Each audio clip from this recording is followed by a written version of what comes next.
Hey guys, welcome back to my channel. Today's video I'm gonna finally organize my linen closet, and it has pretty much been a catch-all since we moved in. So I'm gonna start by taking everything out, and then I will spray it down with a multi-purpose spray.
I really like the baskets I got from Michaels. They were 40% off, so I got them for $9.97 each.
And this is all that is left.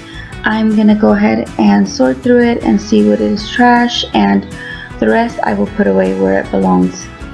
So this is how it turned out, but I'm pretty sure it's not gonna stay this way because I do have some items in my bedroom, but I filmed this video pretty late and my husband is still asleep.